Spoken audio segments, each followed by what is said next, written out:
नमस्ते और स्वागत है आपका द स्टोरीवर्स पर। यहाँ हम आपके लिए लाते हैं कहानियों का एक अनोखा सफर। शुरू करने से पहले एक छोटी सी जानकारी। इस चैनल पर सुनाई जाने वाली सभी कहानियां केवल मनोरंजन के लिए हैं। अगर आपको कहानियां सुनना पसंद है तो इस वीडियो को लाइक करें और हमारे परिवार का हिस्सा बनने के लिए चैनल को सब्सक्राइब जरूर करें। लक्ष्य की बातें सुनकर अंकिता राव ने बार बार सिर हिलाते हुए कहा, नहीं, तुम्हारी चोटें अब काफी गंभीर हैं। 10 दिन या आधा महीना लगे बिना तुम्हारा ठीक होना नामुमकिन है। क्यों ना हम अखाड़े का मैच छोड़ दें?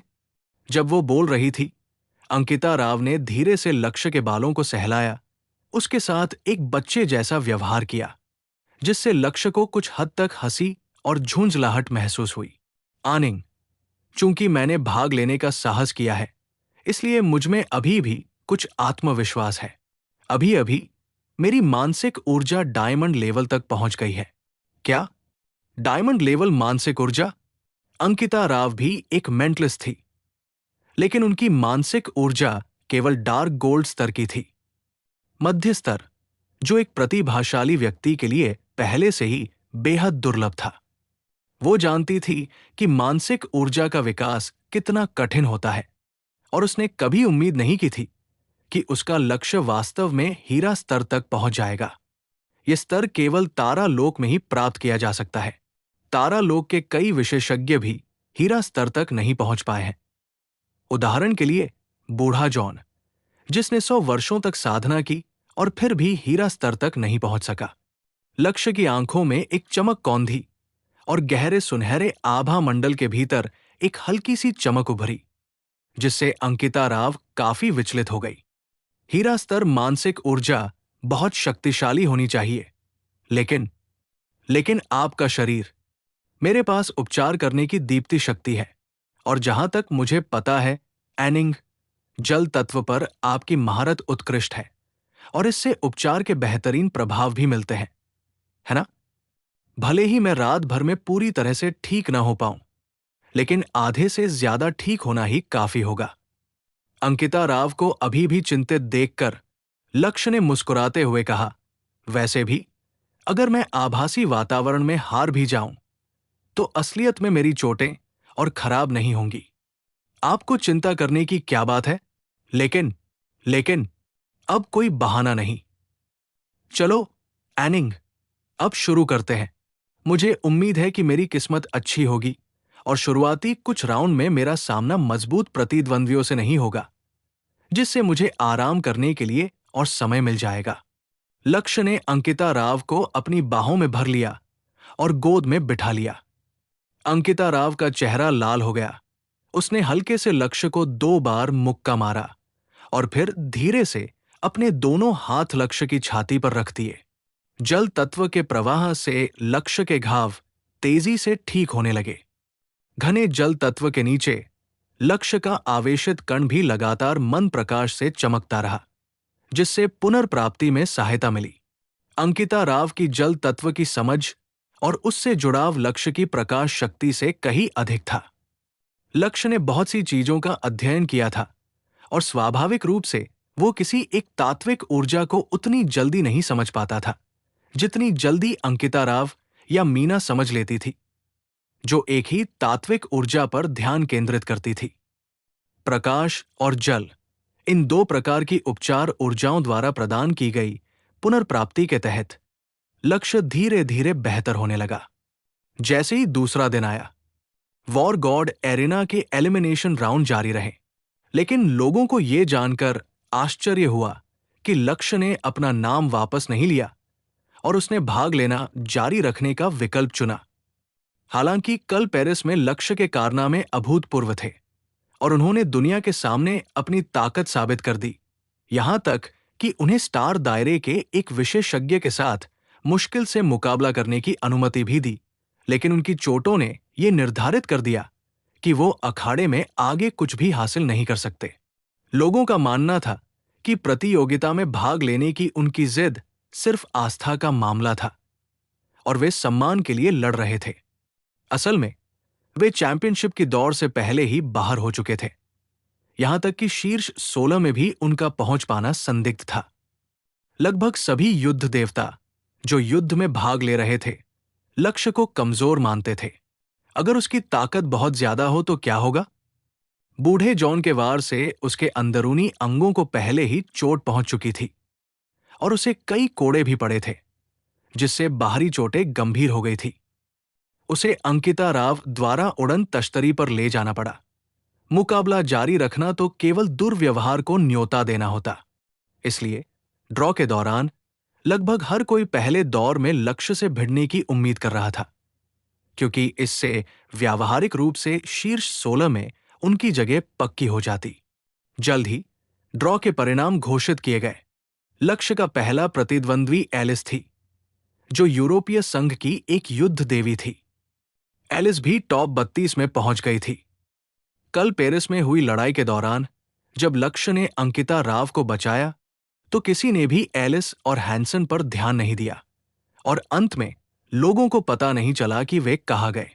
जब लॉटरी का नतीजा घोषित हुआ तो अन्य युद्ध देवताओं ने एलिस के अच्छे भाग्य पर अफसोस जताया, लेकिन एलिस ने एक चौंकाने वाला फैसला सुनाया।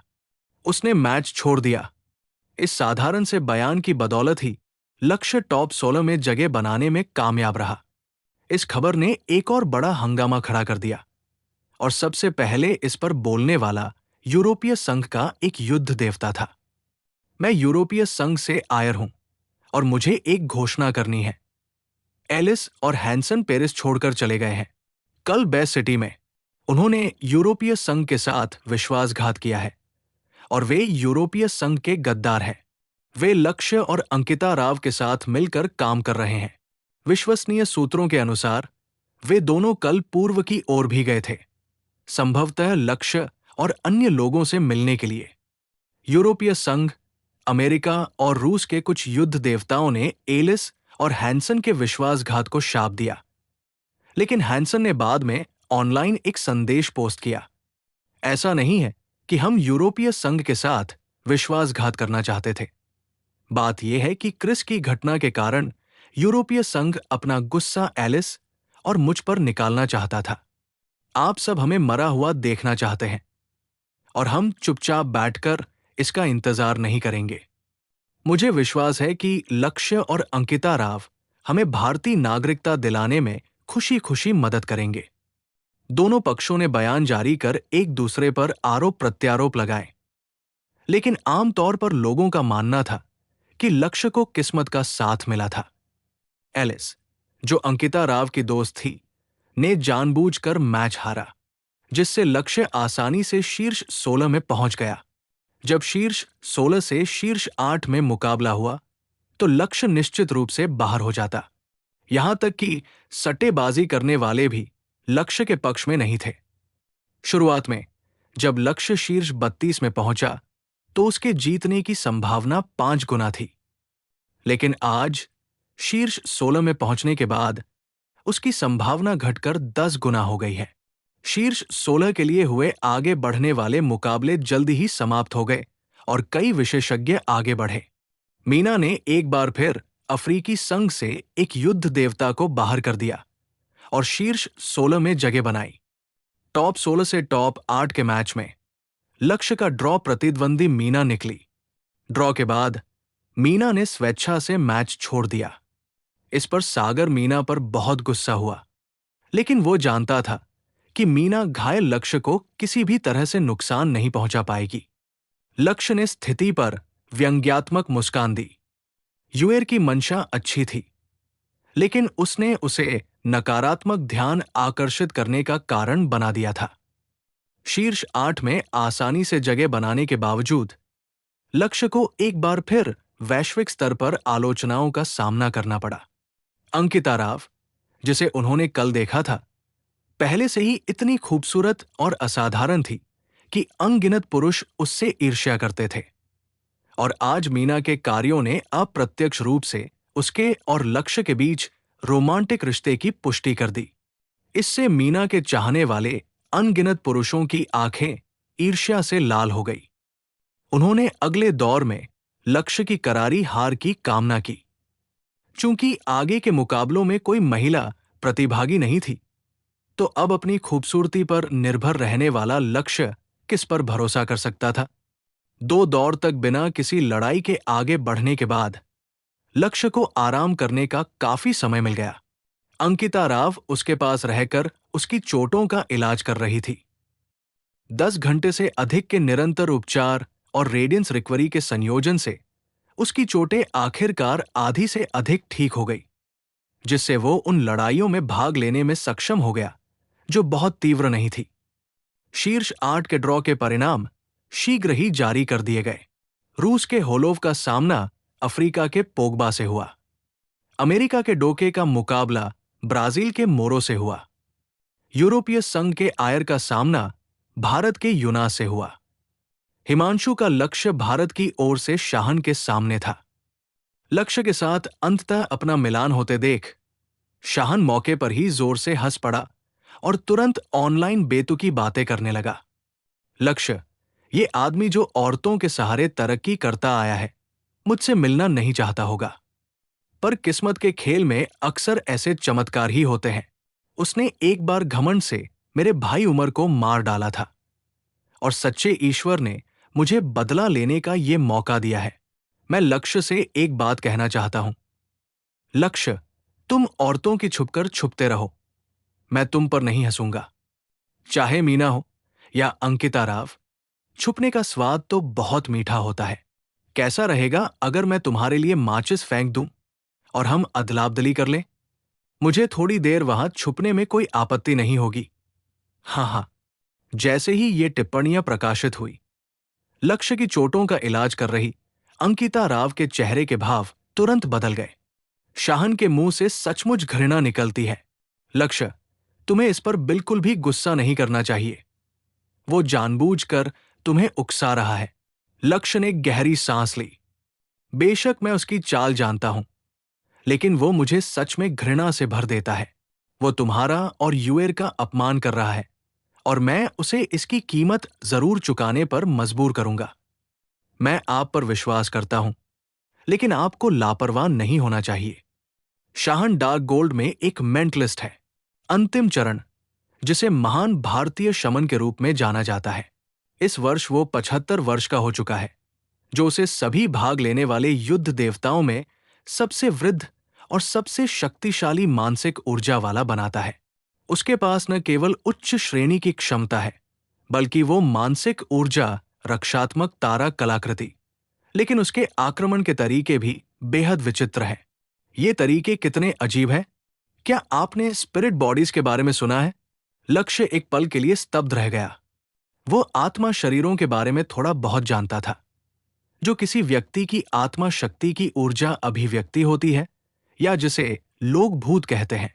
हालांकि भूत आमतौर पर मार्शल आर्टिस्टों के खिलाफ बेकार होते हैं। मार्शल आर्टिस्टों में प्रबल इच्छा शक्ति और पर्याप्त मानसिक ऊर्जा होती है, जिससे भूतों का उन पर प्रभाव पड़ना मुश्किल होता है। ब्रह्मांड में भूतों का कोई महत्व नहीं है, लेकिन उसे अभी आत्माओं के बारे में सुनने की उम्मीद नहीं थी। ये व्यक्ति न केवल मानसिक ऊर्जा में निपुण है, बल्कि अग्नि शक्ति में भी माहिर है।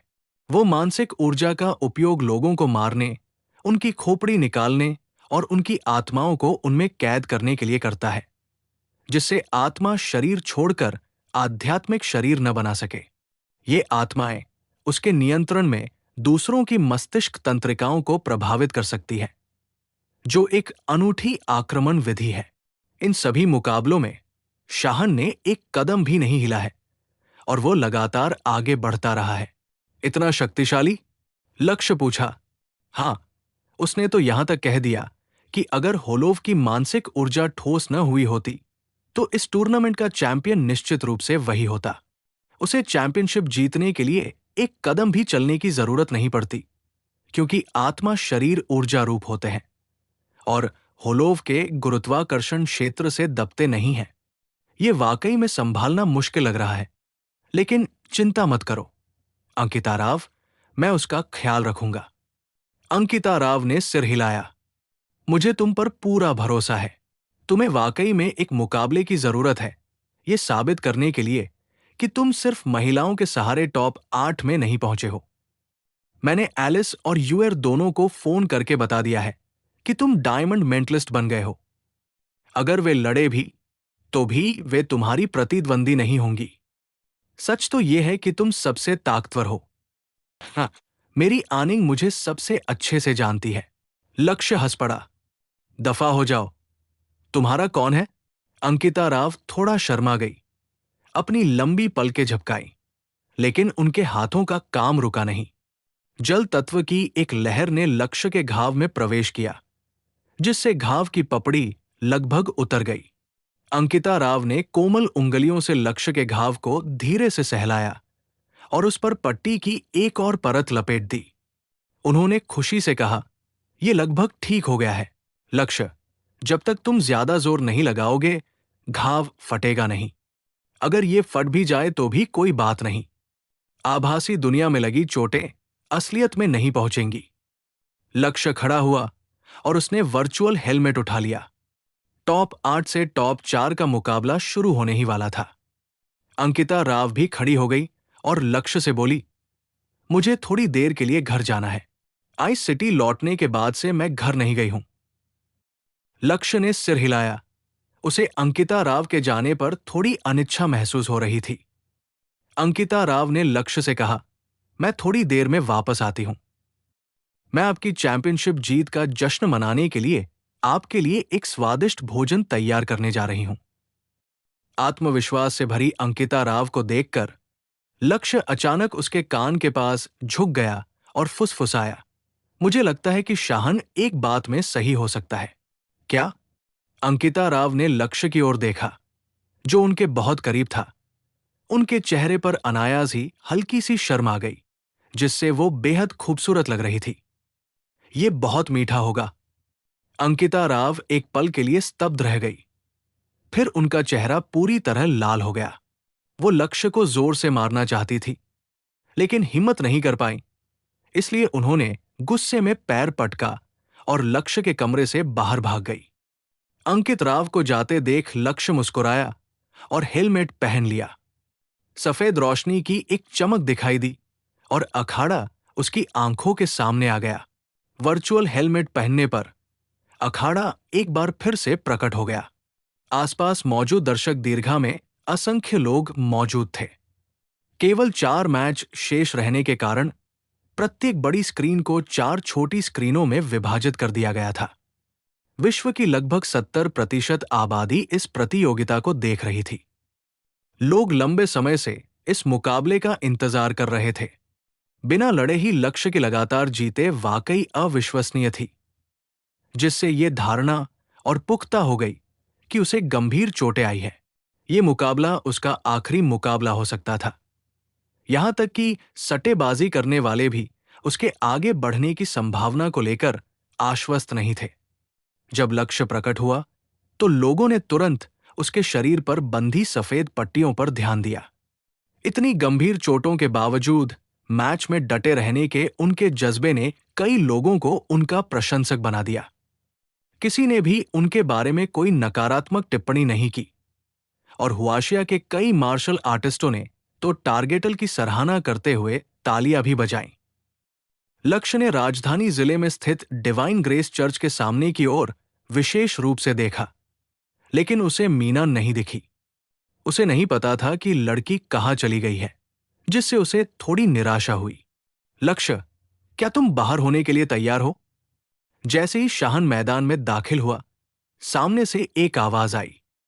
शाहन की त्वचा बेहद काली थी और उसकी आंखें इतनी मोटी थी मानो मुश्किल से खुल पा रही हों। उसने कपड़े नहीं पहने थे, सिर पर सोने की अंगूठी थी और गले में खोपड़ियों की एक लंबी माला लटकी हुई थी।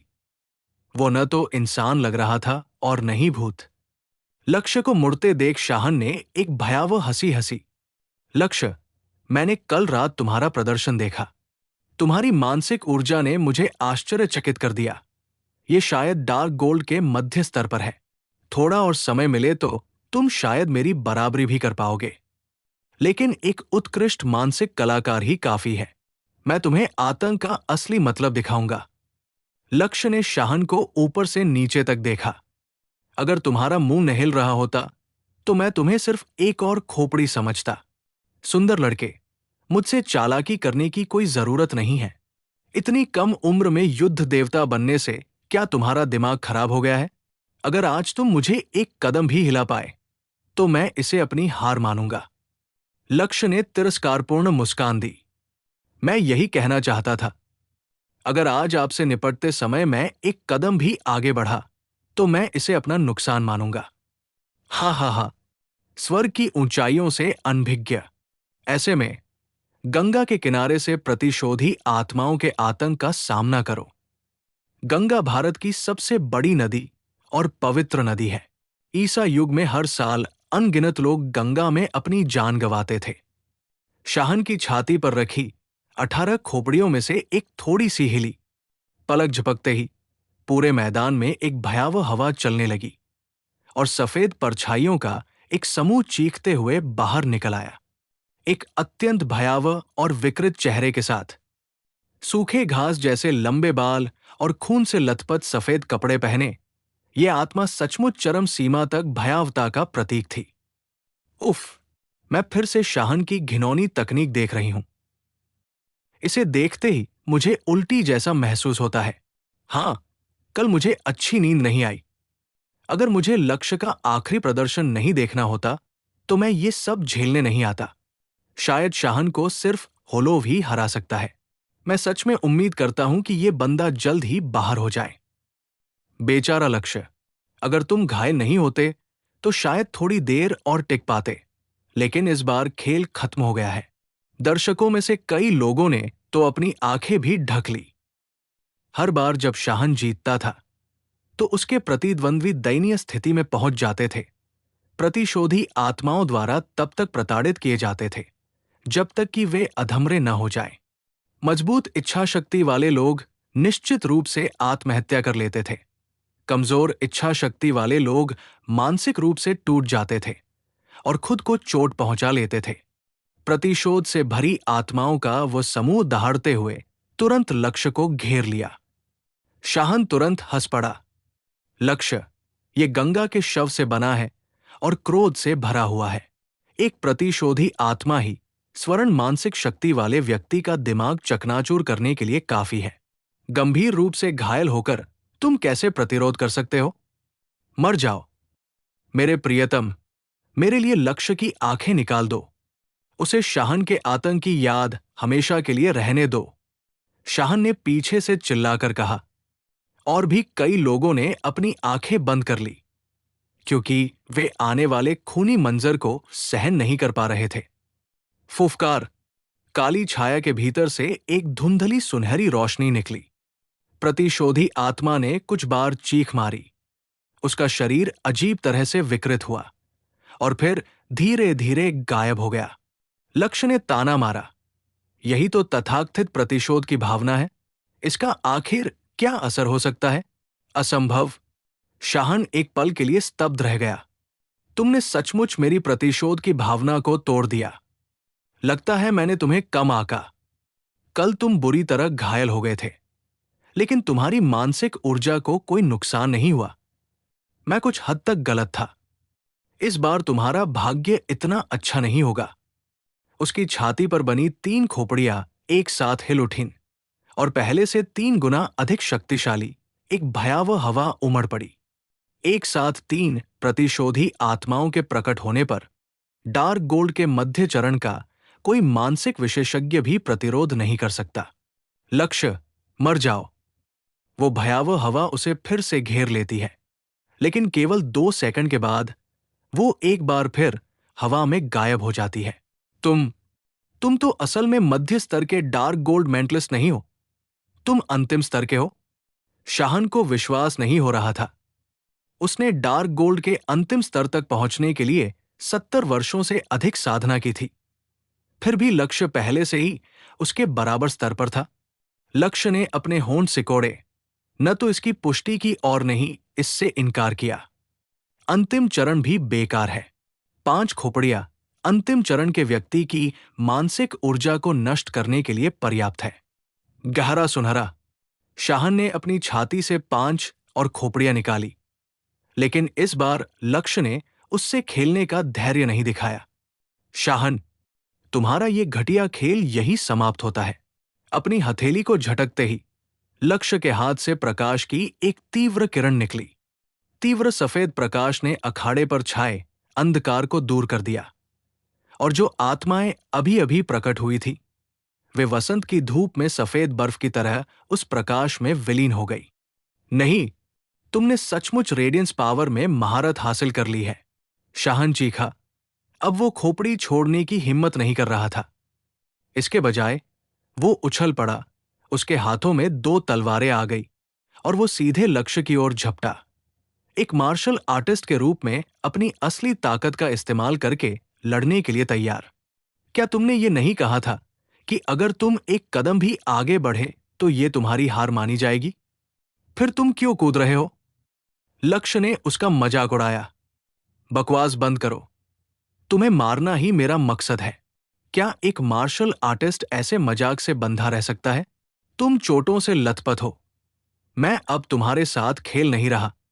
जब तुम नीचे गिरोगे, मैं तुम्हारी जान ले लूंगा। शाहन ने अपनी शर्म को पूरी तरह त्याग दिया था। लक्ष्य की निगाहें तेज हो गई और उसने मानसिक आघात से हमला कर दिया। ये बेकार है, मैं अंतिम चरण में हूं। डार्क गोल्ड और एक स्टार आर्टिफैक्ट, उफ। शाहन की मानसिक रक्षा तारा कलाकृति चमकी, लेकिन वो लक्ष्य के मानसिक आघात को झेल नहीं पाई। तेज रोशनी की एक चमक के बाद मानसिक रक्षा तारा कलाकृति चकनाचूर हो गई। ये डायम है।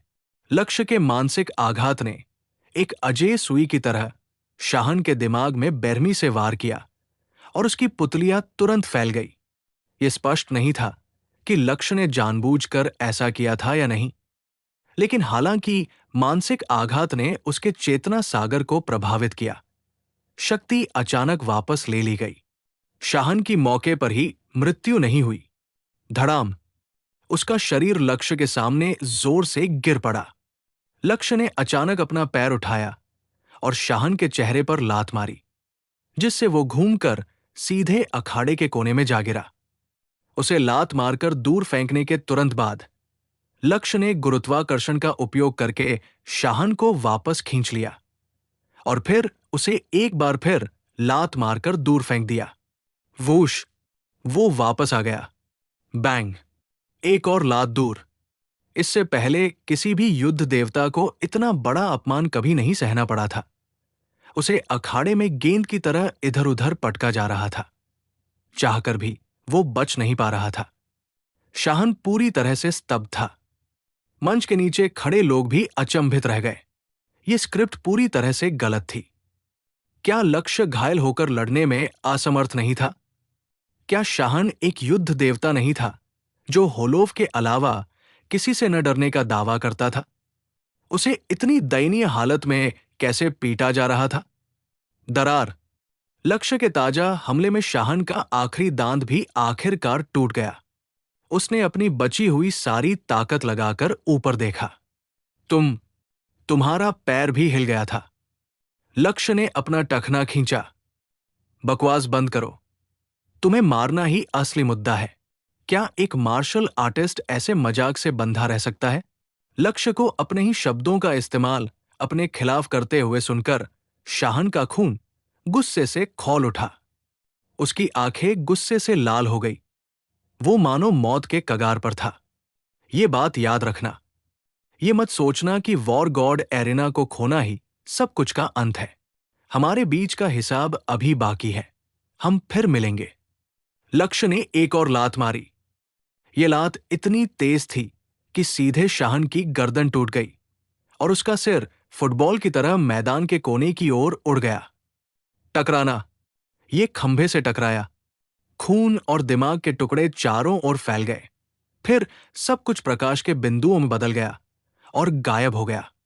सिस्टम से सूचना मिली, ये मैच समाप्त हो गया है। हुआशिया मार्शल आर्टिस्ट लक्ष्य ने जीत हासिल की और फाइनल 4 में पहुंच गया। लक्ष्य ने अपना आभासी हेलमेट उतारा और धीरे से एक गहरी सांस ली। इंटरनेट पर आज की कहानी बिल्कुल अलग होती। लोग लक्ष्य की जमकर तारीफ कर रहे होते और उसे बेहिसाब प्रचारित कर रहे होते। लेकिन लक्ष्य को इसकी कोई परवाह नहीं थी। वो डायमंड लेवल का खिलाड़ी था। मानसिक विशेषज्ञ शाहन जैसे किसी व्यक्ति से निपटना जो अभी अभी डार्क गोल्ड के अंतिम चरण में प्रवेश कर चुका था, बहुत आसान था। उन्हें तो सिर्फ दूसरे मैचों की चिंता थी, क्योंकि सेरेब्रल वर्म लक्ष्य को नियंत्रित करने में विफल रहा था। इसलिए वो निश्चित रूप से किसी और को नियंत्रित करने का विकल्प चुनेगा। वो जीव अंतरिक्ष में यात्रा करने के लिए वर्महोल का उपयोग कर सकता था। यह कहना मुश्किल था कि उसने किसे नियंत्रित किया था, लेकिन नियंत्रित व्यक्ति सेरेब्रल वर्म के प्रभाव में आकर शक्ति के मामले में स्टार दायरे तक पहुंच जाएगा। अगर ऐसा होता तो वो व्यक्ति निश्चित रूप से लक्ष्य का सबसे बड़ा दुश्मन होता। बाकी 3 मैचों में होलोव ने पोग्बा को हराया, लेकिन ये जीत इतनी आसान नहीं थी। अफ्रीका के सबसे शक्तिशाली युद्ध देवता के रूप में पोग्बा भी काफी सक्षम थे। होलोव के गुरुत्वाकर्षण क्षेत्र का प्रतिरोध करते हुए उन्होंने वास्तव में होलोव को घायल कर दिया। हालांकि होलोव ने यह मैच जीत लिया, लेकिन ऐसा प्रतीत नहीं होता कि उसने किसी स्टार रियल्म शक्ति का उपयोग किया हो। फिर अमेरिका के डोके ने भी प्रतिरोध क्षेत्र का उपयोग करते हुए अपने प्रतिद्वंद्वी को हरा दिया और बिना किसी असामान्य बात के आसानी से जीत हासिल कर ली। उसके बाद यूरोपीय संघ के एआई ने भी अपने प्रतिद्वंदी को हरा दिया। शूरवीर के कवच में सजे हुए एआई ने कई तरकीबें अपनाई, लेकिन वो भी कोई निर्णायक बढ़त नहीं दिखा सका। क्या यह संभव है कि सेरेब्रल वर्म द्वारा नियंत्रित व्यक्ति उन तीनों में से एक न हो? नहीं, ऐसा ही होना चाहिए। मैंने उसे अभी तक देखा नहीं है। जब लक्ष्य ये पता लगाने की कोशिश कर रहा था कि सेरेब्रल वर्म द्वारा किसे नियंत्रित किया जा रहा है, तब तक वॉर गॉड एलायंस के 3 नेताओं ने पहले ही अपने अधिकार के तीसरे स्तर का उपयोग कर लिया था। उन्हें लगा था कि लक्ष्य चाहे किसी से भी भिड़े हार जाएगा, लेकिन उन्होंने ये उम्मीद नहीं की थी कि एलिस और मीना एक के बाद एक मुकाबले से हट जाएंगी, जिसके बाद मेंटलिस्ट के बीच एक मुकाबला होगा जिसमें लक्ष्य वास्तव में अंतिम 4 में जगह बना लेगा। चैंपियनशिप जीतने की सबसे अधिक उम्मीद रखने वाले होलोव और डोके को आपस में भिड़ने से रोकने के लिए उन्होंने लक्ष्य को तुरंत बाहर करने का फैसला किया। वे हुआशिया को चैंपियनशिप और उपविजेता की दौड़ में शामिल होने का मौका नहीं देना चाहते थे और उसे शीर्ष 3 से बाहर करने के लिए दृढ़ संकल्पित थे। अगले मैच के लिए लक्ष्य को सीधे होलोव के साथ जोड़ा गया। शीर्ष 4 में से 2 स्थान पाने वाले खिलाड़ियों के लिए हुए ड्रॉ के नतीजों ने तुरंत ही दुनिया भर के विशेषज्ञों के विश्लेषण को आकर्षित किया। होलोव बनाम लक्ष्य और अल बनाम डॉग के मुकाबले उन्हें लगभग होलोव की चैंपियनशिप की गारंटी देते हुए प्रतीत हो रहे थे। लक्ष्य की मानसिक शक्ति वास्तव में बहुत मजबूत थी, जिससे शाहन को जवाबी कार्रवाई करने का कोई मौका नहीं मिला। लेकिन होलोव को सबसे कम किस बात का डर था? अपनी मानसिक शक्ति को पहले से ही सुदृढ़ कर लेने के बाद उसे किसी भी चीज से डर नहीं लगता था, सिवाय एक मानसिक शक्ति वाले व्यक्ति के। लक्ष्य के मानसिक हमले होलोव के विरुद्ध बेअसर साबित हुए और उसका शरीर बुरी तरह घायल हो गया था। भला वो कैसे लड़ सकता था? ऐसी उम्मीद थी कि होलोव आसानी से लक्ष्य को हरा देगा और फिर डॉक और अल के विजेता का सामना करेगा। वे दोनों लगभग समान ताकत के थे और जो भी जीतता वो अपने सभी तुरुप के पत्ते खत्म कर चुका होता, जिससे होलोव को चैंपियनशिप जीतने का आसान मौका मिल जाता। इस तरह के समूह को देखकर लक्ष्य को भी मन ही मन सिरदर्द होने लगा। अगर वो पूरी तरह स्वस्थ होता तो उसे होलोव से बिल्कुल भी डर नहीं लगता, भले ही होलोव अर्धतारा स्तर तक पहुंच चुका होता। हालांकि उनकी चोटों के कारण लंबी लड़ाई उनके लिए अनुकूल नहीं थी और उनकी मानसिक शक्ति प्रतिद्वंदी को नुकसान नहीं पहुंचा सकी, जिससे ये मुकाबला काफी मुश्किल हो गया। अगर लक्ष्य जीत भी जाती है तो क्या होगा अगर दिमागी कीड़ा होलोव को नियंत्रित कर ले? लक्ष्य को नहीं पता था कि क्या मस्तिष्क कृमि ठोस मानसिक शक्ति वाले किसी व्यक्ति को नियंत्रित कर सकता है। लेकिन अगर ऐसा होता तो ताराक्षेत्र का होलोव निश्चित रूप से ताराक्षेत्र के ओल्ड जॉन से कहीं अधिक भयानक होगा। वो उत्सव को युद्ध में नहीं ला सका, जिसका मतलब था कि जीत की संभावना लगभग न के बराबर थी। लेकिन चाहे कुछ भी हो जाए, इतनी दूर आने के बाद लक्ष्य को लड़ना जारी रखना ही था। इस समय हुआशिया खुशी से झूम रही थी, क्योंकि लक्ष्य शीर्ष 4 में पहुंच गया था। शीर्ष 4 में पहुंचना ही उसके लिए गॉड ऑफ वॉर एलायंस में कम से कम चौथा स्थान सुरक्षित करने का एकमात्र उपाय था। ये एक बड़ी उपलब्धि थी। लक्ष्य पहले ही हीरो बन चुके थे। हुआशिया के लोग सचमुच जश्न मना रहे थे और बेसब्री से उम्मीद कर रहे थे कि लक्ष्य एक और चमत्कार कर दिखाएंगे। अगर उन्होंने होलोफ को हरा दिया तो हुआशिया निश्चित रूप से चैंपियनशिप जीत जाएगा। यहां तक कि हुआशिया के उच्च पदस्थ अधिकारियों ने भी उपस्थिति दर्ज कराई और कहा कि यदि लक्ष्य चैंपियनशिप जीत जाता है तो वो राष्ट्रीय नायक बन जाएगा और उच्च पदस्थ अधिकारी उसे कोई भी शर्त पूरी करने के लिए तैयार रहेंगे, बशर्ते वो राष्ट्रीय न्याय का उल्लंघन न करे। हालांकि लक्ष्य खुद अनिश्चित महसूस कर रहा था। अपने पिछले जीवन में हुआशिया युद्ध के देवता अखाड़े में केवल शीर्ष 4 में ही पहुंच पाया था। क्या इस जीवन में उसके पुनर्जन्म का अर्थ वही परिणाम दोहराना होगा? नहीं, ये लड़ाई अच्छी तरह से लड़ी जानी चाहिए। ये असल में एक शुरुआती फाइनल है। मैं किसी भी कीमत पर हार नहीं सकता। कुछ देर ध्यान लगाने के बाद जैसे ही मैच का समय नजदीक आया, लक्ष्य ने चुपचाप अपना हेलमेट पहन लिया और अखाड़े में प्रवेश करने की प्रतीक्षा करने लगा। जियांगबेई विला क्षेत्र के एक खुले स्थान पर अंकिता भी बेसब्री से इंतजार कर रही थी। वो घर नहीं गई थी। लक्ष्य के घर से निकलने के बाद वो सीधे यही आ गई थी। वो किसी का इंतजार कर रही थी। काफी देर इंतजार करने के बाद भी जब किसी का पता नहीं चला, तो अंकिता ने बेचैनी से एक नंबर डायल किया। कॉल कनेक्ट हो गया और हैरानी की बात यह थी कि दूसरी तरफ मीना थी। युएर, क्या तुम अभी तक नहीं आए हो? लगभग। मैंने चुपके से मास्टर का उड़ने वाला वाहन लिया और आधी से ज्यादा दूरी तय कर ली है। लक्ष्य कैसी है? शीर्ष 4 बनाम 2 की लड़ाई शुरू होने वाली है, लेकिन उसकी चोटें अभी तक ठीक नहीं हुई है। मैंने अभी ऑनलाइन देखा और वो वास्तव में होलोफ से लड़ने जा रहा है। इस हालत में वह ये कैसे कर सकता है? चिंता मत करो, मैं बहुत जल्द आ रहा हूं। जब तक वो मारा नहीं गया है, मैं अपनी प्रकाशमयी शक्ति से उसे ठीक कर दूंगा। मैंने प्रकाश अणुओं की शक्ति में महारत हासिल कर ली है और ठीक करने की गति बहुत तेज है। तुम्हारे जल तत्व के साथ हम शायद लक्ष्य को भी ठीक कर सकें, लेकिन किसी आभासी हेलमेट पहने हुए व्यक्ति को परेशान करना ठीक नहीं है और हमारी शक्तियों के बीच थोड़ी सी भी प्रतिकर्षण गंभीर नुकसान पहुंचा सकती है। क्या आप निश्चित हैं? अंकिता को ज्यादा तसल्ली नहीं हुई। मीना कुछ पल चुप रही। बहन अंकिता राव, चिंता मत करो। लक्ष्य और मैंने सहजीवी तारा क्रिस्टल को अवशोषित कर लिया है और हमारी प्रकाशमान शक्तियां एक ही स्रोत से हैं। किसी भी प्रकार का कोई प्रतिकर्षण नहीं होगा। अंकिता भी एक पल के लिए स्तब्ध रह गई। फिर उसके चेहरे पर उदासी की एक झलक दिखाई दी और उसने आधे मजाक और आधे गंभीरता से कहा, युएर, तुमने मुझे ईर्ष्या महसूस करवाई है।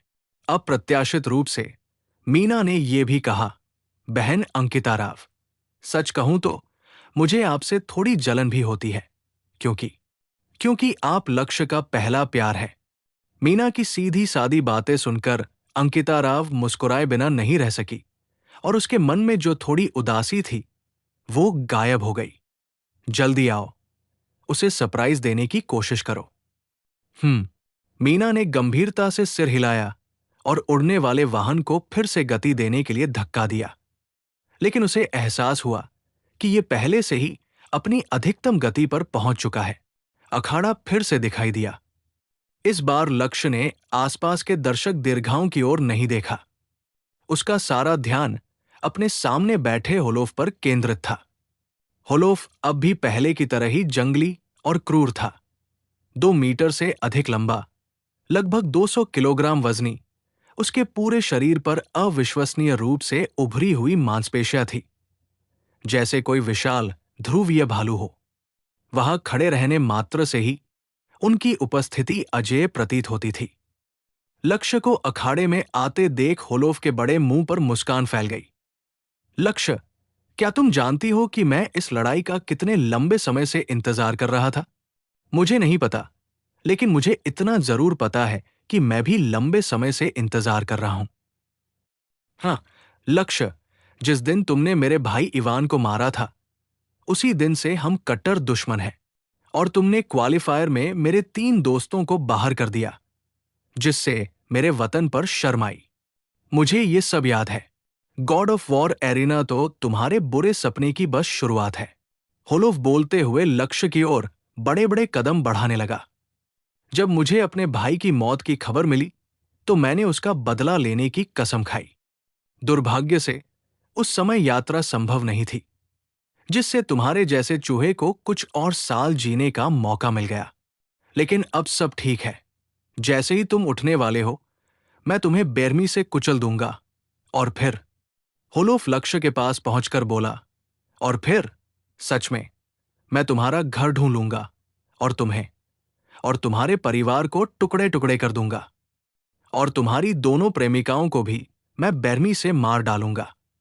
मैं, होलोव, अपनी जान की कसम खाकर तुम्हें यह आश्वासन देता हूं। लक्ष्य ने होलोव की आंखों में देखते हुए कहा, मैं अपनी जान की कसम खाकर कहता हूं कि तुम्हें ऐसा मौका कभी नहीं मिलेगा। तुम आज गॉड ऑफ वॉर एरिना नहीं जीत पाओगे, और इसके बाद मैं तुम्हारा पीछा करके तुम्हें चूर चूर कर दूंगा। तुम्हारा पुनर्जन्म कभी नहीं होगा। हे, कितना जोशीला छोटा सा जीव है, लेकिन यह बड़े अफसोस की बात है। मैं, होलोव, पहले से ही अर्धतारा लोक में हूं। अगर तुम आज तारा लोक में भी होते, तो भी तुम्हें मरना ही पड़ता। होलोव अचानक दहाड़ा। उसका शरीर चमक उठा और एक साथ कई तारामय कलाकृतियां प्रकट हुई।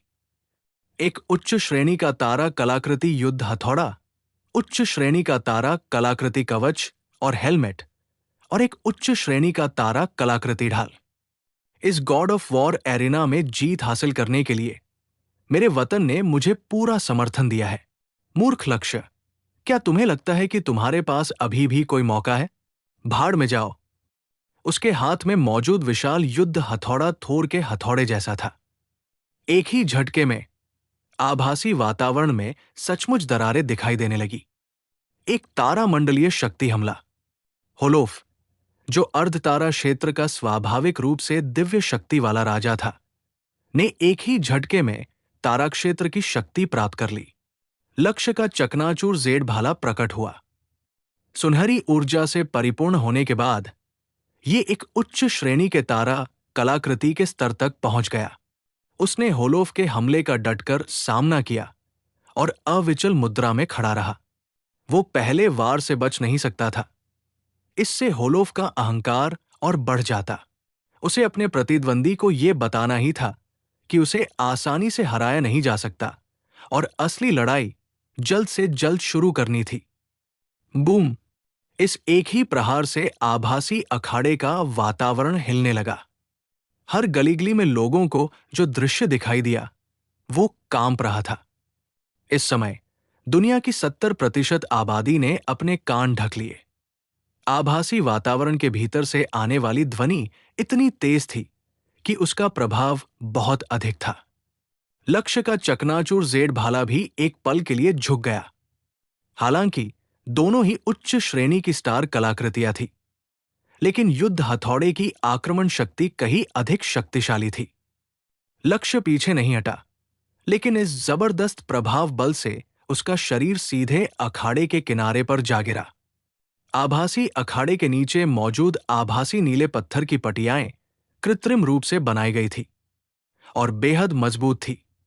फिर भी लक्ष्य के पैरों ने उनमें 2 खांचे बना दिए, और इसी तरह इस हमले के बाद होलोव वास्तव में लगातार कई कदम पीछे हट गया।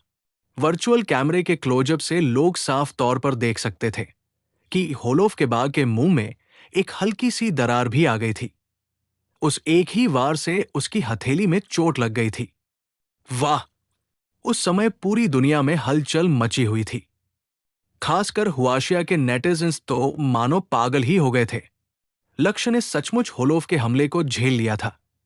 अर्धतारा क्षेत्र के स्वाभाविक रूप से दिव्य शक्ति वाले राजा के प्रहार को सहन कर लिया था और यहां तक कि उसके बाग के मुंह को भी तोड़ दिया था। लक्ष्य, मैं तुमसे बेहद प्यार करती हूं।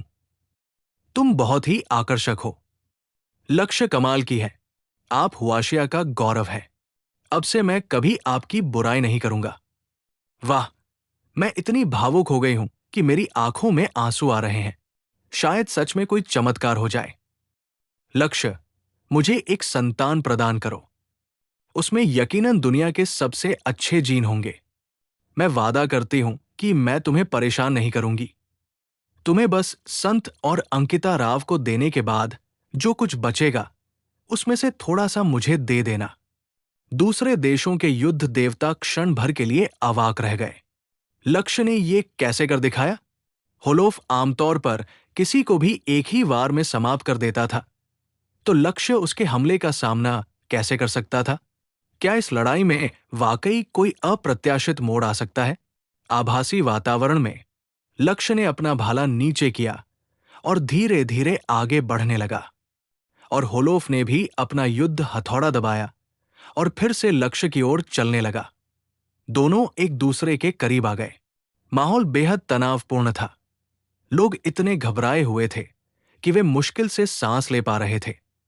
उनकी धड़कनें तेज हो रही थी क्योंकि वे एक और भीषण लड़ाई की प्रतीक्षा कर रहे थे। देखो, लक्ष्य की छाती, किसी ने पहले ये बात कही और फिर पूरी दुनिया की निगाहें लक्ष्य की छाती पर टिक गई। कसकर बंधी हुई सफेद पट्टियों के नीचे से ताजा लाल खून रिसना शुरू हो गया था। होलोफ के साथ पहले हुए टकराव ने लक्ष्य के पुराने घाव को फिर से हरा कर दिया था। अगर ऐसा न होता तो लोग लगभग ये भूल ही गए होते कि लक्ष्य अभी भी गंभीर रूप से घायल है। क्या लक्ष्य इस हालत में भी लड़ सकती है? जब लोग संदेह भरी निगाहों से देख रहे थे, तभी लक्ष्य ने हरकत की। टेलीपोर्टेशन। एक धुंधली छवि हवा में कौंध गई और लक्ष्य का लंबा भाला पहले से ही एक उफनती नदी की तरह था, जो ऊंची लहरें उठा रहा था और होलोफ की ओर उग्रता से टकरा रहा था। बहुत बढ़िया, आओ और लड़ो। होलोफ दहाड़ा, साइबेरिया से आने वाली ठंडी आंधी की तरह अपना युद्ध हथौड़ा घुमाते हुए लक्ष्य से बेतहाशा भिड़ंत करने लगा। एक पल के लिए धरती कांप उठी और पहाड़ हिल गए। पूरा स्टेडियम थरथरा गया और दर्शकों को ऐसा लगा जैसे वे अपने पैरों पर खड़े नहीं रह पा रहे हों। स्क्रीन भूकंप की तरह हिल रही थी। जिस क्षण उसने अपना भाला चलाया, लक्ष्य ने अपनी पूरी शक्ति का प्रयोग करते हुए वो सब कुछ आजमाना शुरू कर दिया जो उसने सीखा था। हालांकि होलोफ बेहद शक्तिशाली था और स्वयं भी घायल था, लेकिन लक्ष्य के तरीके अप्रत्याशित थे। उसे होलोफ को आमने सामने की लड़ाई में हराना ही था। अगर वो आज हार जाता तो लक्ष्य के लिए इसके परिणाम अत्यंत प्रतिकूल होते। चैंपियनशिप हारने से लक्ष्य की भविष्य की योजनाओं पर कितना असर पड़ेगा, इस बात को एक तरफ रखते हुए होलोफ शायद इस मौके का फायदा उठाकर उसे अपना शिकार बना ले। अगर लक्ष्य मंच पर उससे हार जाता है तो असल जिंदगी में भी उसके जीतने का कोई रास्ता नहीं बचेगा। उसे परास्त करके ही वो उसे पूरी तरह से कुचल सकता था। चकनाचूर जेड पत्थर का लंबा भाला मूसलाधार बारिश की तरह नीचे गिरा। आकाश में भाले की तेज गति से चलती हुई परछाइयां छा गई। लक्ष्य होलोव की एकमात्र कमजोरी यानी उसकी धीमी गति पर हमला करना चाहता था। हालांकि इस हमले का कोई खास असर नहीं हुआ। इसका मुख्य कारण होलोव के हाथ में मौजूद उच्च श्रेणी की स्टार आर्टिफैक्ट शील्ड थी। सभी स्टार आर्टिफैक्ट्स में सबसे मजबूत रक्षा क्षमता निसंदेह ढाल की है। इसकी रक्षात्मक क्षमता कवच से भी कहीं अधिक है। हालांकि होलोव में गति की कमी थी, फिर भी उसकी त्वरित प्रतिक्रिया क्षमता बहुत तेज थी और उसके ढाल से किए गए वार लगभग अभेद्य थे। लक्ष्य के हमले ज्यादातर ढाल द्वारा रोक दिए जाते थे। यहां तक कि अगर कभी कभार भाले का वार होलोव को लग भी जाता तो भी उच्च श्रेणी के स्टार आर्टिफैक्ट कवच और हेलमेट उसे अच्छी तरह से बचा लेते थे। इसके अलावा होलोव कोई आसान निशाना नहीं था। उसके जवाबी हमले बेहद तीखे थे। कभी कभी एक युद्ध हथौड़ा उसकी ओर तेजी से बढ़ता और लक्ष्य को उसका डटकर सामना करना पड़ता। उसके लगातार हमलों में कई बार रुकावट आई, जिससे वो पर्याप्त क्षति पहुंचाने में असमर्थ रहा। होलोव के युद्ध हथौड़े से लगातार कई बार आमने सामने की टक्कर के बाद लक्ष्य के घाव पूरी तरह से खुल गए थे। पट्टियों के नीचे से खून रिस रहा था, जिससे उसकी छाती खून की तरह लाल हो गई थी। वाह लक्ष्य, इस स्तर के हमले तो मेरी खुजली मिटाने के भी लायक नहीं है। तुम, जो पहले से ही बुरी तरह घायल हो, मुझसे लड़ने का तुम्हें क्या हक है? बेहतर होगा कि तुम हार मान लो। जब होलोव बोल रहा था, तब युद्ध के अवसरों को भुनाने की उसकी क्षमता भी बहुत प्रबल थी। उसने अचानक लक्ष्य के घावों के कारण उसकी चाल में आई सुस्ती को भांप लिया और अपने युद्ध हथौड़े से उस पर जोरदार प्रहार किया। क्लैंग! लक्ष्य ने एक और हमले को रोका। उसका शरीर पीछे की ओर उड़ गया और जैसे ही वो मंच के किनारे के पास पहुंचा, वो टेलीपोर्ट हो गया। वो होलोव के बगल में प्रकट हुआ, लेकिन उसके भाले का वार एक बार फिर ढाल पर लगा।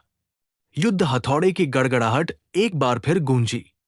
लक्ष्य होलोव के पीछे प्रकट हुआ, लेकिन उस व्यक्ति की पीठ पूरी तरह से कवच और हेलमेट से ढकी हुई थी, जिससे उसे वार करने का कोई मौका नहीं मिला।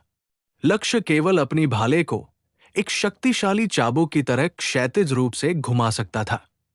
ये वार लगा, लेकिन होलोव ने मौका पाकर अपना हथौड़ा वापस घुमाया। लक्ष्य की पिघली हुई धातु ने एक सुरक्षात्मक परत बना ली, लेकिन फिर भी होलोव ने उसे एक बार फिर हवा में उछाल दिया। लक्ष्य के भाले के वार से होलोव कुछ कदम लड़खड़ाया, लेकिन इसका उस पर कोई खास असर नहीं हुआ। इसके बजाय लक्ष्य जमीन पर गिर पड़ा। उसकी छाती पर लगे घाव से लगातार खून बह रहा था, यहां तक कि फर्श पर खून का एक बड़ा धब्बा भी बन गया था। लक्ष्य, बस इतना ही है तुम्हारे पास? तुम्हारी मानसिक शक्ति के बिना लगता है तुम्हारे पास कोई उल्लेखनीय कौशल नहीं है। होलोव अपने विशाल शरीर के बल पर लक्ष्य की ओर बढ़ा। धिक्कार है, चोटों की वजह से मेरी चाल ढाल प्रभावित हो रही है। मेरी ताकत और गति अपने चरम पर भी नहीं है। मेरे पास केवल 60 से 70% ही शक्ति बची है, और जैसे जैसे मेरा खून बहता जा रहा है, मेरी ताकत और भी कमजोर होती जा रही है। टारगेट ने खड़े होते समय अपने लंबे भाले का सहारा लिया। अपने पैरों को हिलाते हुए उसने अचानक एक और जोरदार हमला किया। मैंने तुमसे कहा था कि ये बेकार है। तुम्हारा भाला मेरी रक्षा पंक्ति को भी नहीं तोड़ सकता, तो तुम कैसे जीत सकते हो? होलोव ने लापरवाही से अपनी ढाल आगे बढ़ाई और अपने युद्ध हथौड़े को नीचे की ओर घुमाया। बिजली की साथ सितारा तलवार। अचानक उसकी आंखों के सामने बिजली की एक चमक कौंधी। लक्ष्य का उड़ने वाला खंजर आखिरकार प्रकट हो गया। बिजली की धारा से युक्त 7 सितारा ब्लेड ने एक ही वार में होलोव के हेलमेट पर प्रहार किया। बस धातु से धातु के टकराने के बाद उसका हेलमेट थोड़ा झुक गया। हालांकि बिजली की उड़ने वाली कटार एक उच्च श्रेणी की तारा कलाकृति के स्तर तक पहुंच चुकी थी। प्रतिद्वंद्वी का हेलमेट भी एक उच्च श्रेणी की तारा कलाकृति था। समान स्तर पर किसी हथियार के हमले के लिए कवच की सुरक्षा को भेदना मुश्किल होता है, लेकिन लक्ष्य का मकसद इसे तोड़ना नहीं था। उसे तो बिजली का करंट चाहिए था। बिजली के आयन और बिजली के फोटोन पलक झपकते ही होलोव के शरीर में फैल गए, जिससे वो एक पल के लिए लकवाग्रस्त हो गया। अब लक्ष्य फिर से होलोव के दाहिनी ओर टेलीपोर्ट हो गया। चूंकि उसके दाहिने हाथ में युद्ध हथौड़ा था, इसलिए उसकी रक्षा उतनी मजबूत नहीं थी। धातु क्यूई उसके हाथ में 7 सितारा ब्लेड प्रकट हुआ और उसने उसे कवच में भयंकर रूप से घुसा दिया। पुची, आखिरकार ये आर पार हो गया। अपराजेय धातु क्यूई 7 स्टार ब्लेड पहले ही एक उच्च श्रेणी के स्टार आर्टिफैक्ट के स्तर को पार कर चुका था। इसने एक ही वार में होलोव के कवच को भेद दिया और सीधे उसके शरीर में प्रवेश कर गया। मंच के नीचे मौजूद हुआशिया मार्शल आर्टिस्टों ने जयकार की। लक्ष्य ने जवाबी हमला करके होलोव को घायल कर दिया था। उन्हें जीत की उम्मीद नजर आने लगी। साइबेरिया का वो विशालकाय भालू होलोव बिजली गिरने से लकवाग्रस्त हो गया था। अगर लक्ष्य उसे कुछ और वार कर देता तो शायद वह उसे खत्म कर सकता था। टकराना। एक विशाल हाथ ने लक्ष्य की बाह पकड़ ली। उसके सामने होलोव का तिरस्कारपूर्ण चेहरा था, जिसने हुआशिया मार्शल आर्टिस्ट की जयकार को उनके गले में ही दबा दिया। बच्चे, मुझे मानना पड़ेगा कि तुम्हारे तरीके वाकई अप्रत्याशित हैं, लेकिन तुम कभी नहीं जान पाओगे कि साइबेरियाई दिव्य जनरल प्रशिक्षण शिविर के चैंपियन होने के नाते मैंने किस तरह का भयानक और क्रूर प्रशिक्षण झेला है। बिजली के झटके एक अनिवार्य प्रशिक्षण है जिसे मुझे हर दिन सैकड़ों बार सहना पड़ता है। तुम्हारे मामूली झटकों की परवाह मत करो। मैंने तो कई बार आसमान से गिरती असली बिजली भी झेली है, फिर भी मैं बच गया। लक्ष्य अपना हाथ छुड़ाना चाहता था, लेकिन वो होलोव की पकड़ से मुक्त नहीं हो सका। इसके अलावा उसे होलोव के घाव से ज्यादा खून बहता हुआ भी नहीं दिखाई दिया। हैरान हो? मेरा वजन 200 किलोग्राम है और मेरी मांसपेशियों की परत एक आम आदमी की तुलना में 3 गुना से भी अधिक मोटी है।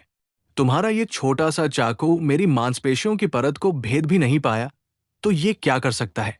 होलोव ने अंतिम भाग को जोर से चिल्लाते हुए कहा और अचानक लक्ष्य की दोनों भुजाओं को अपने हाथों से पकड़ लिया।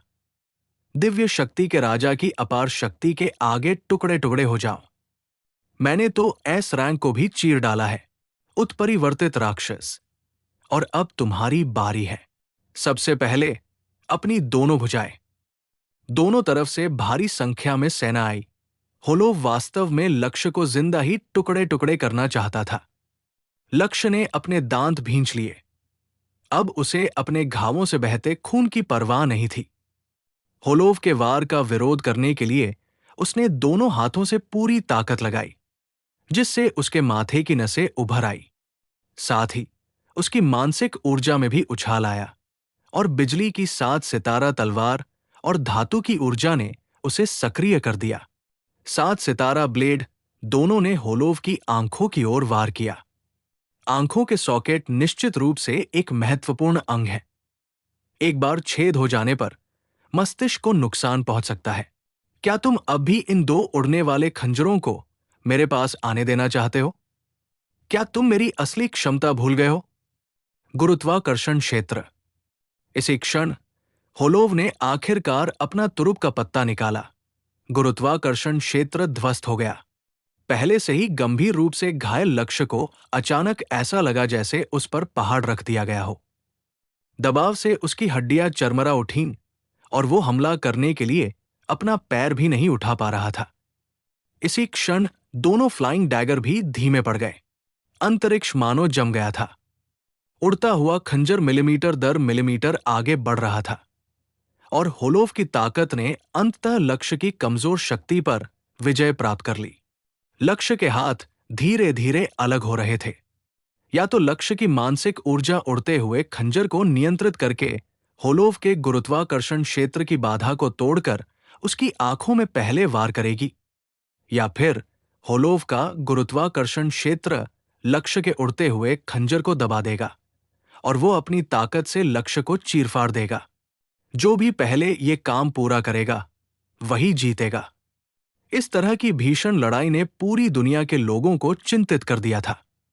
हुआशिया में अनगिनत लोग लक्ष्य के भाग्य का अनुसरण कर रहे थे। बॉस लक्ष्य, अब सब कुछ आप पर निर्भर है।